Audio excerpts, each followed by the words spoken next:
опять бомбануло чуть-чуть, вот столько.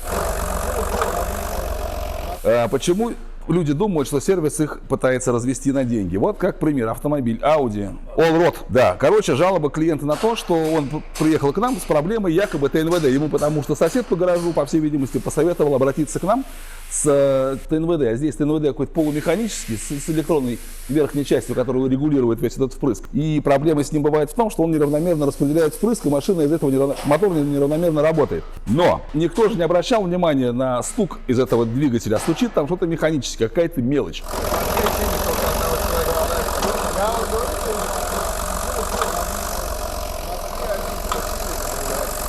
И проблема этих двигателей, и проблема вообще вот этих автомобилей заключается в том, что для своего времени это была дорогая машина.